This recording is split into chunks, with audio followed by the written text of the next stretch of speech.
Bible एक वर्ष में। नमस्कार, आप सबका बाइबल एक वर्ष में स्वागत है। आप सब ने जो कदम उठाया है प्रभु के वचन सुनने के लिए, यह हमारे जीवन के अंधेरों को दूर करेंगे और हमें प्रभु के प्रकाश में चलाएंगे। आज हम निर्गमन ग्रंथ का अध्याय 5 और 6, संत मती का अध्याय 22 और स्रोत ग्रंथ का 45वां स्रोत सुनेंगे। प्रभु का वचन सुनने से पहले आइए हम ईश्वर से प्रार्थना करें। हे प्रभु, हम आपका वचन सुनने वाले हैं। हमारे मन की आंखें खोलें और हमें आध्यात्मिक प्रज्ञा दें ताकि हम आपको जान सकें और आपके वचन के अनुसार अपना जीवन जिए। यह हम मांगते हैं आपसे प्रभु यीशु के नाम, आमीन। निर्गमन ग्रंथ अध्याय 5, मूसा की फिरौन से पहली भेंट। इसके बाद मूसा और हारून ने फिरौन के पास जाकर कहा, इजराइलियों का ईश्वर प्रभु यह कहता है, मेरे लोगों को जाने दो जिससे वे निर्जन प्रदेश जाकर मेरा एक पर्व मना सकें। फिरौन ने उत्तर दिया, वह कौन सा प्रभु है जिसकी मैं आज्ञा मानूं और इजराइलियों को जाने दूं? मैं ना तो उस प्रभु को जानता हूं और ना मैं इजराइलियों को जाने दूंगा। फिर उन्होंने कहा, इब्रानियों के ईश्वर ने हमें दर्शन दिए हैं, इसलिए हमें निर्जन प्रदेश जाने दें। यहाँ की यात्रा 3 दिन की है, जिससे हम अपने ईश्वर प्रभु को वहां बलि चढ़ा सके, नहीं तो वह हम पर महामारी भेज देगा या हमें तलवार के घाट उतरवा देगा। परंतु मिस्र के राजा ने उन्हें उत्तर दिया, मूसा और हारून, तुम लोगों को उनके कामों से क्यों हटा रहे हो? जाओ अपना बेगार का काम करो।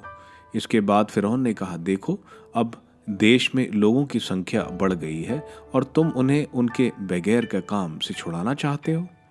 उसी दिन फिरौन ने लोगों से बेगौर करवाने वाले और मेटों को यह आदेश दिया, तुम अब तक जिस प्रकार लोगों को ईंट बनाने के लिए घास फूस दिया करते थे, वह आगे मत देना। वे खुद जाएं और खुद घास फूस इकट्ठा करें, फिर भी उतनी ही ईंटें उनसे बनवाना जितनी वे अब तक बनाते आए हैं। उनकी संख्या बिल्कुल कम मत करना। वे आलसी हैं और इसलिए चिल्लाकर कहते हैं कि हमें अपने ईश्वर को बलि चढ़ाने के लिए जाने दीजिए।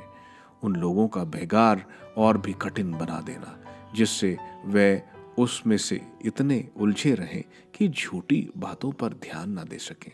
तब लोगों पर नियुक्त अधिकारियों और मेटों ने उनके पास जाकर यह कहा, फिरौन का कहना है कि मैं तुम्हें घास फूस नहीं दूंगा।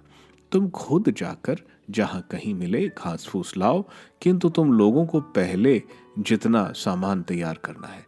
इसलिए वह मिस्र भर में इधर उधर दूर तक भूसा बनाने के लिए ढंढल बटोरने लगे।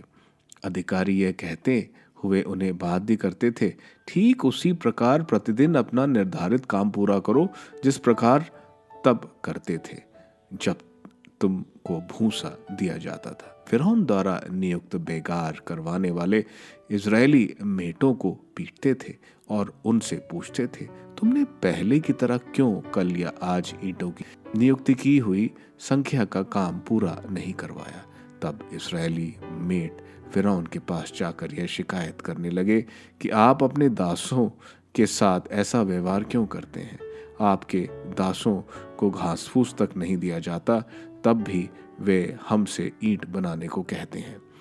आपके दासों को पीटा जाता है, परंतु दोष आपके अपने लोगों का होता है। उसने उत्तर दिया, तुम लोग आलसी हो। हाँ, तुम आलसी हो, इसलिए तुम कहते हो कि हमें प्रभु को बलि चढ़ाने के लिए जाने दीजिए। जाओ अपना काम करो। तुम्हें भूसा नहीं दिया जाएगा, लेकिन तुम्हें ईंटों की निर्धारित संख्या देनी पड़ेगी। मूसा का निवेदन। जब इजरायली मेटों से कहा गया कि तुम प्रतिदिन की ईंटें की निर्धारित संख्या कम नहीं करोगे, तो वे समझ गए कि अब उनकी हालत बहुत बुरी हो गई है। वे फिरौन के यहाँ से बाहर निकले और मूसा तथा हिरौन से मिले, जो उनकी प्रतीक्षा कर रहे थे। उन लोगों ने कहा, आपने फिरौन और उनके सेवकों की दृष्टि में हमें घृणा का पात्र बना दिया है और आपने हमें मार डालने के लिए उनके हाथ में तलवार दे दी है। प्रभु आपको दर्शन देकर आपका न्याय करे। इस पर मूसा यह कहते हुए प्रभु से दुहाई करने लगे, प्रभु तूने इस प्रजा को इतना क्लेश क्यों दिया है? तूने मुझे क्यों भेजा है?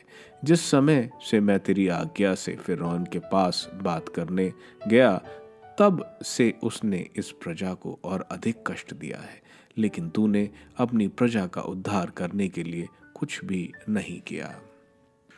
प्रवक्ता ग्रंथ अध्याय 6। प्रभु ने मूसा से कहा, अब तुम देखोगे कि मैं फिरौन के साथ कैसा व्यवहार करता हूँ। बल प्रदर्शन के कारण वह उनको जाने देगा। इसमें संदेह नहीं कि बल प्रदर्शन के कारण वह उन्हें अपने देश से निकाल देगा।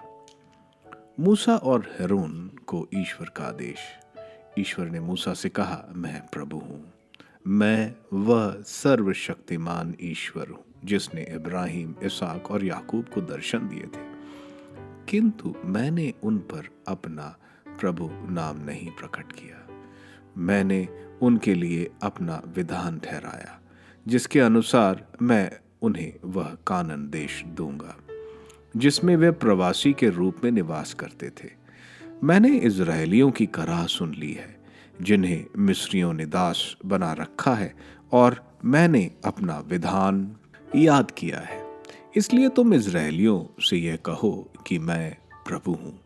मैं तुम्हें मिस्रियों के बगैर के काम से छुड़ाऊंगा। मैं उनकी दास्ता से तुम्हारा उद्धार करूंगा।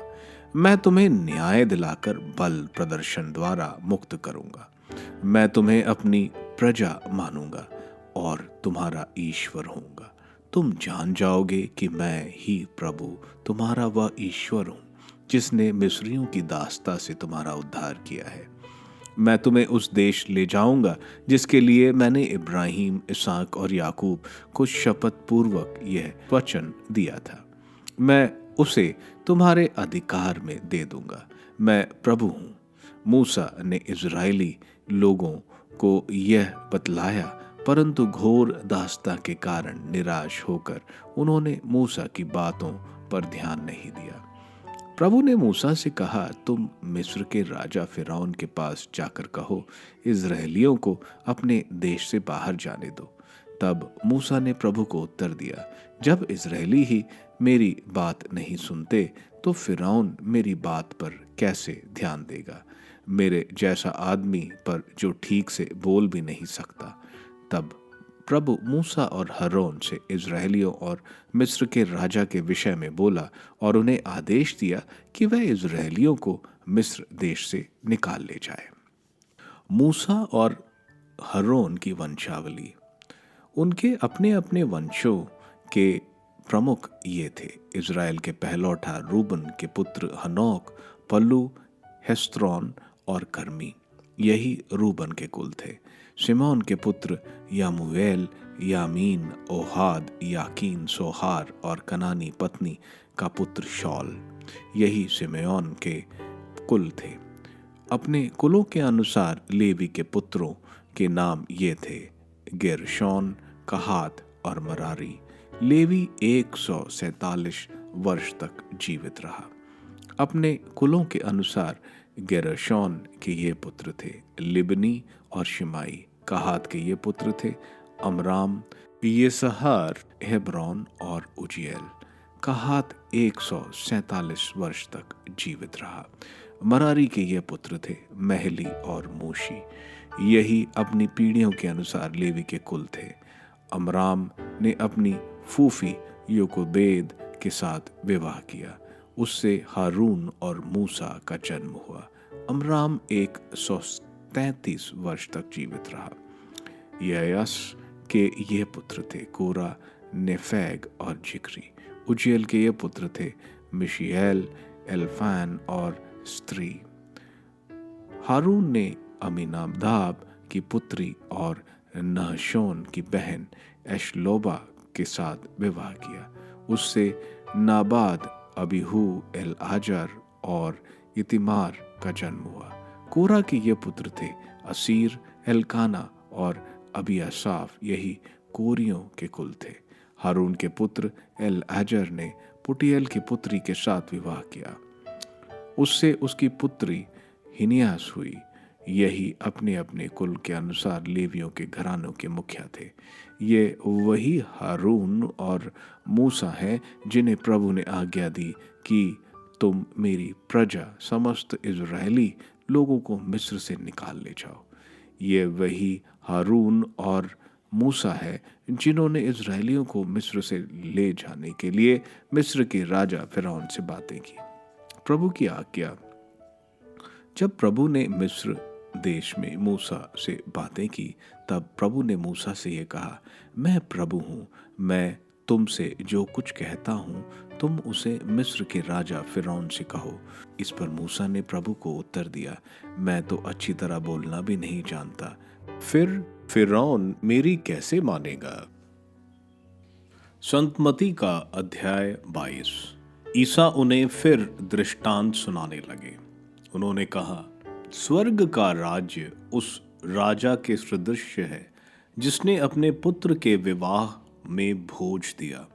उसने आमंत्रित लोगों को बुला लाने के लिए अपने सेवकों को भेजा, लेकिन वे आना नहीं चाहते थे।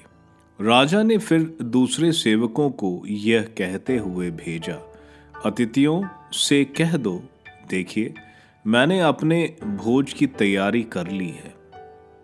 मेरे बैल और मोटे मोटे जानवर मारे जा चुके हैं, सब कुछ तैयार है, विवाह भोज में पधारिए।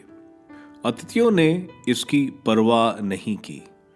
कोई अपने खेत की ओर चला गया तो कोई अपना व्यापार देखने। दूसरे अतिथियों ने राजा के सेवकों को पकड़कर उनका अपमान किया और उन्हें मार डाला। राजा को बहुत क्रोध आया। उसने अपनी सेना भेजकर उन हत्यारों का सर्वनाश किया और उनका नगर जला दिया। तब राजा ने अपने सेवकों से कहा, विवाह भोज की तैयारी तो हो चुकी है, किंतु अतिथि इसके योग्य नहीं ठहरे। इसलिए चौराहे पर जाओ और जितने भी लोग मिल जाएं, सबको विवाह भोज में बुला लाओ। सेवक सड़कों पर गए और भले बुरे जो भी मिले सबको बटोर कर ले आए और विवाह मंडप अतिथियों से भर गया। राजा अतिथियों को देखने आया तो वहां उसकी दृष्टि एक ऐसे मनुष्य पर पड़ी जो विवाह महोत्सव के वस्त्र नहीं पहने था। उसने उससे कहा, भाई, विवाह उत्सव के वस्त्र पहने बिना तुम यहां कैसे आ गए? वह मनुष्य चुप रहा। तब राजा ने अपने सेवकों से कहा, इसके हाथ पैर बांधकर इसे बाहर अंधकार में फेंक दो। वहां वे लोग रोएंगे और दांत पीसते रहेंगे, क्योंकि बुलाए हुए तो बहुत हैं, लेकिन चुने हुए थोड़े हैं। कैसर का कर। उस समय फरीसियों ने जाकर आपस में परामर्श किया कि हम किस प्रकार ईसा को उनकी अपनी बातों के फंदे में फंसाएं। इन्होंने ईसा के पास हेरोदियों के साथ अपने शिष्यों को यह प्रश्न पूछने भेजा, गुरुवर, हम यह जानते हैं कि आप सत्य बोलते हैं और सच्चाई से ईश्वर के मार्ग की शिक्षा देते हैं। आपको किसी की परवाह नहीं, आप मुंह देखी बात नहीं करते। इसलिए हमें बताइए, आपका क्या विचार है, कैसर को कर देना उचित है या नहीं? उनकी धूर्तता भाप कर ईसा ने कहा, ढोंगियों, मेरी परीक्षा क्यों लेते हो? कर का सिक्का मुझे दिखलाओ। जब उन्होंने एक दिनार प्रस्तुत किया तो ईसा ने उनसे कहा, यह किसका चेहरा और किसका लेख है? उन्होंने उत्तर दिया, कैसर का। इस पर ईसा ने उनसे कहा, तो जो कैसर का है उसे कैसर को दो, और जो ईश्वर का है उसे ईश्वर को। यह सुनकर वे अचंभे में पड़ गए और ईसा को छोड़कर चले गए। पुनरुत्थान का प्रश्न। उसी समय सदूकी ईसा के पास आए। उनकी धारणा है कि पुनरुत्थान नहीं होता।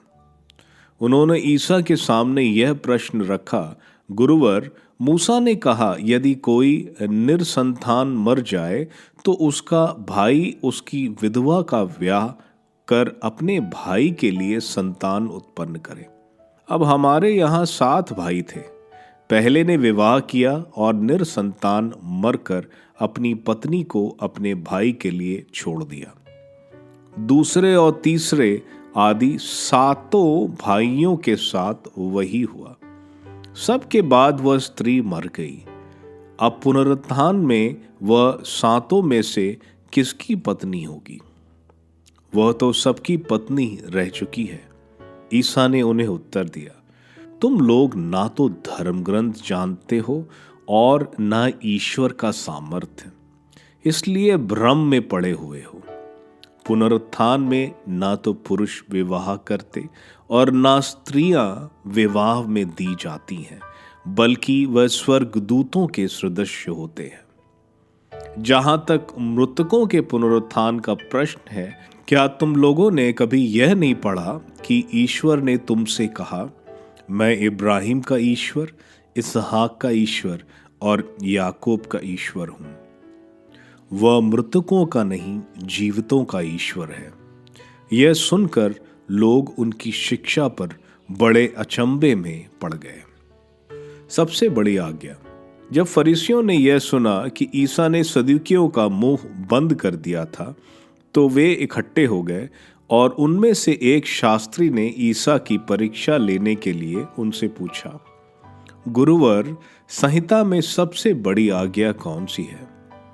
ईसा ने उससे कहा, अपने प्रभु ईश्वर को अपनी सारे हृदय, अपनी सारी आत्मा और अपनी सारी बुद्धि से प्यार करो। यह सबसे बड़ी और पहली आज्ञा है। दूसरी आज्ञा इसी के सदृश है, अपने पड़ोसी को अपने समान प्यार करो। इन्हीं 2 आज्ञाओं पर समस्त संहिता और नबियों की शिक्षा अवलंबित है। मसीह दाऊद का पुत्र। ईसा ने इकट्ठे हुए फरीसियों से पूछा, मसीह के बारे में तुम लोगों का क्या विचार है? वह किसके पुत्र है? उन्होंने उत्तर दिया, दाऊद के। इस पर ईसा ने उनसे कहा, तब दाऊद आत्मा की प्रेरणा से उन्हें प्रभु क्यों कहते हैं? उन्होंने तो लिखा है, प्रभु ने मेरे प्रभु से कहा, तुम तब तक मेरे दाहिने बैठे रहो जब तक मैं तुम्हारे शत्रुओं को तुम्हारे पैरों तले ना डाल दूं। यदि दाऊद उन्हें प्रभु कहते हैं तो वह उनके पुत्र कैसे हो सकते हैं? इसके उत्तर में कोई ईसा से एक शब्द भी नहीं बोल सका और उस दिन से किसी को उनसे और प्रश्न करने का साहस नहीं हुआ। स्रोत ग्रंथ। स्रोत 45। राजा के विवाह का गीत। संगीत निर्देशक के लिए शोषण गीत की तर्ज पर कोरा के पुत्रों का एक मस्कील, एक प्रणय गीत। मेरे हृदय में मधुर भाव उमड़ रहे हैं। मैं राजा के आदर में गीत सुनाऊंगा। मेरी जिव्या कुशल कवि की लेखनी की तरह हो। आप पुरुषों में सर्व सुंदर हैं। आपके अधरों में मधुरिमा टपकती है। यह आपके लिए ईश्वर का चिरस्थायी आशीर्वाद है। शूरवीर, आप कमर में कृपाण बांधे ऐश्वर्य और प्रताप धारण करें। सत्य की रक्षा और न्याय के समर्थन के लिए आप धनुष चढ़ाकर अश्व पर प्रस्थान करें। आपका दाहिना हाथ चमत्कार दिखाए। आपके बाण सुतीक्ष्ण हैं। वे राजा के शत्रुओं का हृदय छेदते हैं। राष्ट्र आपके अधीन हो जाए। आपका सिंहासन सदा सर्वदा बना रहे। आपका राजदंड न्याय का अधिकार दंड है। आप न्याय से प्रेम और अन्याय से घृणा करते हैं। इसलिए ईश्वर ने आपके साथियों की अपेक्षा आनंद के तेल से आपका अभिषेक किया है। आपके वस्त्र गांधरस, अंगुरय और तेजपत्र से सुगंधित है। हाथी दांत के महलों से आने वाला संगीत आपको आनंदित करता है। राजकुमारियां आपकी कृपा पात्रों के साथ खड़ी हैं। ओफिर के स्वर्ण से विभूषित महारानी आपके दाहिने विराजमान है। पुत्री, इधर देखो और कान लगाकर सुनो। तुम अपने लोगों को और अपने पिता का घर भूल जाओ, जिससे राजा तुम्हारे सौंदर्य की अभिलाषा करे। वह तुम्हारे स्वामी हैं, उन्हें दंडवत करो। तीरुस की पुत्री, प्रजा के धन्य मान्य लोग उपहार लाकर तुम्हारे कृपा पात्र बनना चाहेंगे। अंतपुर में राजकुमारी का श्रृंगार अपूर्व है। उसके वस्त्र स्वर्ण और मोतियों से विभूषित है। अंतकृत परिधान पहने वह राज के पास पहुंचाई जाती है। उसकी सखियां उसके पीछे पीछे आपके पास ले जाई जाती हैं। वह आनंद के गीत गाते हुए आ रही हैं और उल्लास के साथ राजमहल में प्रवेश करती हैं। आपके पुत्र आपके पूर्वजों के उत्तराधिकारी होंगे। आप उन्हें समस्त पृथ्वी पर शासक के रूप में नियुक्त करेंगे। मैं भावी पीढ़ियों में आपके नाम की स्तुति जीवित रखूंगा, जिससे राष्ट्र सदा सर्वदा आपकी स्तुति करे। निर्गमन ग्रंथ के अध्याय 5 और 6 में हम देखते हैं कि मूसा और हारून फिरौन के पास जाकर इजरायलियों को निर्जन प्रदेश जाने को बोल रहे हैं, ताकि वे प्रभु के लिए पर्व मना सके। फिरौन नहीं मानता है और वह उन पर आलस का आरोप लगाता है और अधिकारियों को आदेश देता है कि ईंट बनाने के लिए अब इनको घास फूस नहीं दिया जाएगा। वे घास भी लाएंगे और ईंटों में भी कोई कमी नहीं होनी चाहिए। इजरायली दिन में जितनी ईंटें बनानी है वह नहीं बना पाते और उनको इसके लिए पीटा जाता है। फिरौन उनकी बात नहीं सुनता है और लोग मूसा और हारून से बहुत नाराज हो जाते हैं। मूसा प्रभु से कहता है, आपने मुझे क्यों भेजा? इससे इजरायलियों पर और विपत्ति आ गई है। प्रभु बोलते हैं कि वे ही सर्वशक्तिमान ईश्वर हैं और वे अपने बाहुबल से इजरायलियों को छुड़ाएंगे।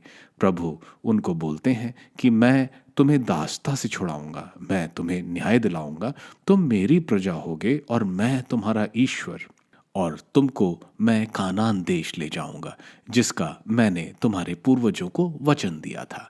आगे हम वंशावली में देखते हैं 4 पीढ़ियों का समय निकल चुका था जब इजरायली यहाँ आए थे। संत मती के अध्याय 22 में हम देखते हैं फरीसी और सदूकी प्रभु को फंसाने की कोशिश करते हैं। प्रभु विवाह भोज का दृष्टांत देते हैं। राजा यहाँ पिता परमेश्वर है, जिन्होंने अपने पुत्र प्रभु यीशु के विवाह का भोज तैयार किया है। सबसे पहले भोज के लिए नबियों को भेजा। इन लोगों ने इनकार कर दिया। फिर प्रेरित इनके पास गए इनको बुलाने, लेकिन उनको भी उन्होंने इनकार किया और कुछ को उन्होंने मार डाला। राजा यानी पिता परमेश्वर का गुस्सा एडी 70 में हम देखते हैं यरूशलेम और मंदिर को रोमन सेना खत्म कर देती है। ईश्वर आए और इन लोगों ने नहीं सुनी। आगे हर तरह के लोग बुलाए जाते हैं, यानी यह बुलाहट यहूदियों के लिए थी। जब वह नहीं आए तो अन्य जातियों को बुलाया गया। जब राजा ने देखा एक व्यक्ति ने सही वस्त्र नहीं पहने हुए, शादी में जाने के लिए जरूरी है सब शादी वाले वस्त्र पहने हों, वो है प्रभु क्रिस्त। हमें पछतावा, प्रभु क्रिस्त में विश्वास और धार्मिक कार्य वाले वस्त्र पहनना जरूरी है। इसलिए उस व्यक्ति से पूछा जाता है तो वह चुप रहता है, क्योंकि उसके पास ये तीनों नहीं थे। बहुत बुलाए जाएंगे लेकिन चुने बहुत कम जाएंगे। आगे हम देखते हैं फरीसी कुछ शिष्यों को प्रभु के पास भेजते हैं। वो प्रभु से पूछते हैं कि क्या कैसर को कर देना ठीक है? यहूदी रोमन कर के बोझ में दबे हुए थे। इसलिए बहुत चतुराई के साथ वे कुछ हेरोद राजा के समर्थक के साथ वहां भेजते हैं। अगर प्रभु बोलते हैं ठीक है तो यहूदी प्रभु के खिलाफ होंगे, अगर बोलते हैं गलत है तो हेरोद राजा के समर्थक रोम के अधिकारियों को बता देंगे और वे प्रभु को पकड़ लेंगे बगावत के लिए। प्रभु उनसे सिक्का मांगते हैं और पूछते हैं इस पर किसका चित्र है। उस सिक्के के दोनों तरफ रोम के सम्राट टाइबेरियस सीजर का चित्र था। प्रभु बोलते हैं जो सीजर का है उसे सीजर को दो और जो प्रभु का है वो प्रभु को दे दो। प्रभु का क्या है? हमें अपने आप को ईश्वर को समर्पित करना चाहिए क्योंकि हम सब उन्हीं के हैं।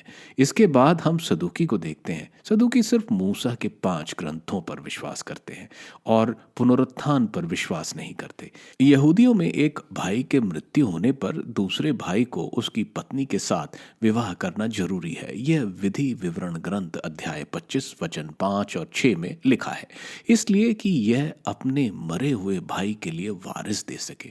प्रभु कहते हैं मृत्यु के बाद पुनरुत्थान में कोई किसी से विवाह नहीं करेगा, बल्कि वे सब स्वर्ग दूत के समान होंगे और वहां हम प्रभु की उपस्थिति में आराधना में होंगे। आगे प्रभु उनको निर्गमन ग्रंथ जिसमें वे विश्वास करते थे उसके अध्याय 3 के वचन 6 को बताते हैं कि अगर प्रभु इब्राहिम, इसहाक और याकूब के ईश्वर हैं तो वह जीवितों के ईश्वर है, ना कि मृतकों के। आगे एक फरीसी प्रभु से पूछते हैं कि सबसे बड़ी आज्ञा क्या है। यहूदियों के 613 नियम थे, कौन सा सबसे जरूरी है? तो प्रभु उसको विधि विवरण का अध्याय 6 वचन 5 सुनाते हैं, अपने प्रभु को पूरे हृदय से प्यार करो, यह पहला। और दूसरा लेवी ग्रंथ का अध्याय 19 वचन 18 जो बताता है कि अपने पड़ोसी से अपने जैसा प्रेम करो। इसी में ही यहूदियों की संहिता और नबियों की शिक्षा पूर्ण होती है। आगे प्रभु फरीसियों से एक सवाल पूछते हैं कि मसीह किसके पुत्र हैं। वे बोलते हैं दाऊद के। तो प्रभु उनको दाऊद का 110वां स्रोत जिसमें दाऊद ने आत्मा से प्रेरित होकर मसीह को प्रभु बोला, प्रभु ने मेरे प्रभु से कहा। पिता परमेश्वर पुत्र यानी मसीहा को संबोधित कर रहे हैं, इसलिए वे ईश्वर हैं। स्रोत ग्रंथ के 45वें स्रोत मसीहा का स्रोत है, क्योंकि इसको इब्रानियों के नाम पत्र के अध्याय 1 वचन 8 इसी स्रोत को बोला गया है। इस स्रोत में मसीहा और उसके वधु के बारे में बताया जा रहा है। वधु हम सब हैं, प्रभु की कलीसिया। प्रभु का भव्य रूप, उनके मुख जो प्रभु का वचन बोलते हैं, उनकी तलवार जो प्रभु का वचन है। आपका सिंहासन हमेशा हमेशा के लिए बना रहता है और आप पवित्र आत्मा से परिपूर्ण हैं। आगे बोला जा रहा है वधु को सब कुछ भुलाकर प्रभु पर आश्रित रहना है। यह बात प्रभु बोलते हैं संत लूकस के सुसमाचार अध्याय 14 वचन 26 में, मुझसे ज्यादा जो अपने माता पिता को प्यार करता है वो मेरा शिष्य कहलाने योग्य नहीं है। बाइबल में हम प्रकाशना ग्रंथ में हम मेमने का विवाह महोत्सव देखते हैं अध्याय 19 वचन 7 से 8 में। वधु जो कि हम सब हैं उज्ज्वल मलमल के वस्त्र से सुसज्जित हैं। यह मलमल के वस्त्र हमारा धर्माचरण है। आप सबको धन्यवाद ईश्वर के वचन सुनने के लिए। मैं आपसे विनती करता हूं कि आप बाइबल एक वर्ष में को दूसरों के साथ शेयर करें, क्योंकि प्रभु का वचन स्वयं प्रभु यीशु है। प्रभु को दूसरों को देने वालों को प्रभु की आशीष जरूर मिलेगी। मैं आप सबका बड़ी बेसब्री से कल इंतजार करूंगा। धन्यवाद।